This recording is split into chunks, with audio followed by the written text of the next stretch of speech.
بسم اللہ الرحمن الرحیم۔ حضرت عائشہ صدیقہ رضی اللہ تعالیٰ عنہ فرماتی ہیں ایک عورت تھی اور اسے نبی پاک صلی اللہ تعالیٰ علیہ وسلم نے وہ کلمہ پڑھ کے مسلمان ہوئی، مدینہ طیبہ آ گئی تو حضور نے مسجد نبوی شریف میں اس کے لیے مکان،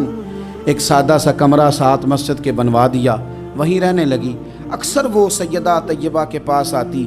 تو حضرت عائشہ صدیقہ رضی اللہ تعالیٰ عنہ فرماتی ہیں وہ بڑی باتیں سناتی اور آخر میں کہتی وہ ہار والا دن بھی بڑا عجیب دن تھا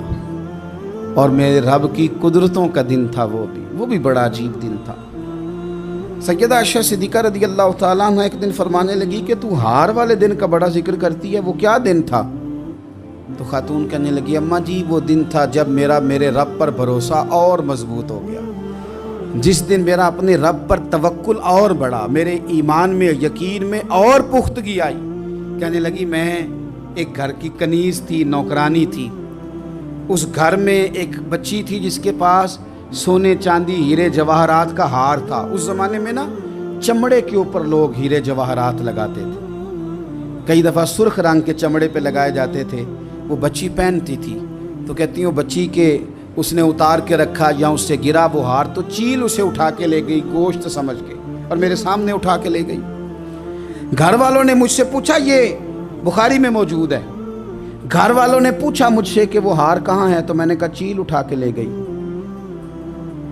گھر میں کچھ چوری ہو جائے تو سب سے پہلا الزام کس پہ لگتا ہے؟ ملازمین پہ۔ کہتے انہوں نے مجھے بڑا مارا، بڑی تکلیف تھی، حتیٰ کہ میری شرمگاہ تک کی تلاشی،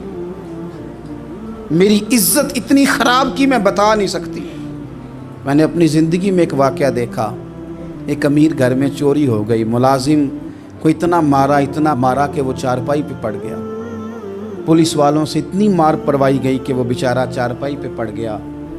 اور پھر وہ اتنا بیمار ہوا اور کچھ دنوں کے بعد پتہ چل گیا کہ چور تو اپنا بیٹا ہے ان کا، پھر اس کا انتقال ہو گیا۔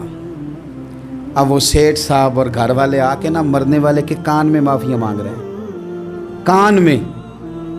تو میں نے ان سے پھر کہا تھا کہ یہ تو اب چلا گیا ہے، تمہارا زور چلتا تھا نا تو تم نے قانون خریدا اور تم نے اسے جتنا ہو سکا تم نے اسے مار پڑوائی، تمہارے پاس جو عدالتیں تھیں تم نے وہاں کارروائی کی، اب ایک عدالت قیامت کے دن لگے گی۔ یہ کمزور تھا نا، کچھ کر نہیں سکا۔ میرے نبی پاک صلی اللہ علیہ وسلم نے فرمایا سن لو، اگر سینگ والی بکری نے بغیر سینگ والی بکری کو تکلیف دی ہوگی نا تو قیامت کے دن اسے بھی بدلہ دینا پڑے گا کہ تیرے پاس سینگ تھے اور تو نے اسے مارا تھا۔ وہ خاتون عرض کرتی ہے سیدہ عائشہ کی خدمت میں کہ مجھے بڑا مارا، مجھے تکلیف دی، میں کہہ رہی تھی کہ میرے سامنے چیل لے گئی ہے پر وہ نہیں مان رہے تھے، اماں جی انہوں نے مجھے بڑا مارا۔ حضرت عائشہ صدیقہ کہتی ہیں پھر کیا ہوا؟ کہنے لگی اماں جی جب کوئی میرا مددگار نہ رہا، مجھے تکلیف دے رہے تھے، رسوا کر رہے تھے، تو میں نے اپنے رب سے مدد چاہی، میرے رب کی طرف میں نے توجہ کی، میں نے کہا مالک اب تو ہی میرا مددگار ہے۔ کہتی ہے وہ مجھے مار رہے تھے تو وہ چیل جو ہار لے گئی تھی وہی لے کے واپس آ گئی اور ہمارے سروں کے قریب لا کے اس نے جب اس ہار کو پھینکا وہ مجھے چھوڑ کے سائیڈ پہ ہوئے، وہ میری بے گناہی جان گئے، لیکن آپ کو بتاؤں اس دن سے میرا اپنے رب پر یقین اور بڑھ گیا۔ مجھے سمجھ آ گئی کہ جب انسان پورا ٹوٹ جاتا ہے اور جب کوئی چاروں جانب اس کا مددگار نہیں ہوتا تو رب تو ہوتا ہے نا، اللہ تو اس کا مددگار ہوتا ہے نا، وہ تو پھر اپنے اس بندے کی مدد کرتا ہے نا، پھر وہ تو توانائی دیتا ہے نا، وہ تنہا نہیں چھوڑتا،